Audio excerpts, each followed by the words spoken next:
Hey guys, welcome to another PowerShell authentication tutorial.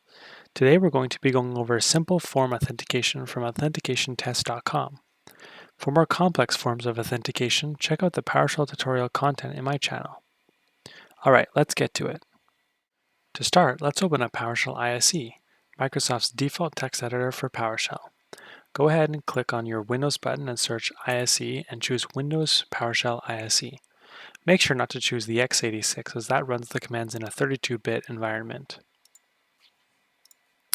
Alright, once your ISE window opens up, if yours is an empty terminal like this, we'll need to add a script pane to the window. You can do that by clicking the New Script button here, or by hitting Alt-Fn on your keyboard. Before we start with the script, I'd like to show what goes on in the background by using the developer tools in my browser. If I hit F12 and open up the developer tools, when I copy and paste the email and password into the fields and hit login, we're able to see what is happening in the background. By understanding this, we're able to simulate it with PowerShell. When we submit the login form, it sends a post request with the email and password as data. This data can be viewed in the Payload tab. When the data is validated, it returns and directs the browser to a login success page. And if the data is invalidated, it will return and direct the browser to a login failed page. We will be using the same approach by using PowerShell commands. I've written out the entire script, which you can find in the video's description.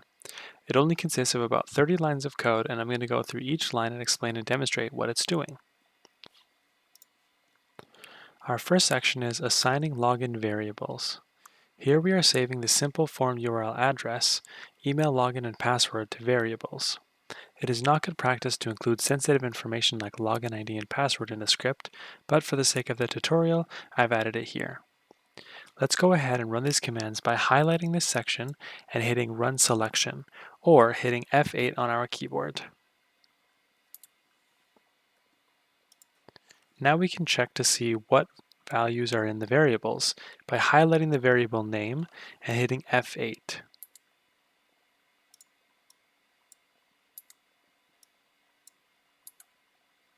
As you can see in the terminal, each value is saved in the respective variables. In our next section, we will use a PowerShell cmdlet Invoke-WebRequest to simulate how browsers interact with web pages. We will save the result in a variable for our next sections. Go ahead and run this line as well. If we were to check what values the variable loginPage holds, it would basically return the same data that we get back in a browser. I'll go ahead and call the variable in the terminal to show you. Now if I scroll up, I'm able to see all the things that it returns. We have a status code, status description, the content, the raw content, forms. This is the part that we'll use for the next section. We'll have headers, images, input fields, and more. This next part is really cool. In line 19, we're going to save the form that were found on the login page. This form is the email and password input fields, as well as the login button. So go ahead and run that line as well. Now once we've saved that in a variable, we're able to access the fields of that form, namely the email and password fields. Let's save those fields in a variable. Now we're able to assign the email and password variables that we created earlier to their respective fields in the form.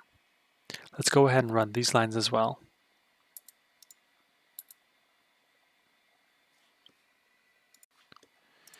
Now, just to recap, what we've done so far is we've saved our variables, we've navigated to the login form, we've saved the login form and entered in our fields. This is basically like typing in the email and password. Now, in order to simulate clicking the button, we'll move on to our next line. The next line, we're going to use the PowerShell cmdlet Invoke-WebRequest again, but with slightly different parameters. The URL will be set to form.Action. Form.Action is the post URL that is used when a login submission button is clicked. We will also add a body, which will be the fields that we filled out earlier and saved into a variable. We'll specify the method to be post, as the default method is get. And we'll add the UseBasicParsing parameter. This is not always needed, but it's a good habit to include. Alright, now that we've simulated logging in, we're going to use a simple if-else statement in order to check if the login was successful. We'll do this by checking the base response of the post method that we saved in a variable to see if it was a login success or a login failed. Go ahead and click F8 on line 30. We can go and check what the value of the result variable is. As you can see, it says login success. So when we run this if-else statement, it will return login success. All right, and that's all there is to it. If we want to run this entire script, we can click Run up at the top, or we can hit F5. As you can see again, it says login success. Now if we want to see what it'll do when the login is failed, we can change the password. I'm going to add an extra D in the word password and hit Run again. As you can see, the result did not match login success, so it hit the else statement, which means that the login failed. Thank you so much for watching. Hopefully you found this tutorial helpful. Let me know if you have any questions down in the comments below. See ya!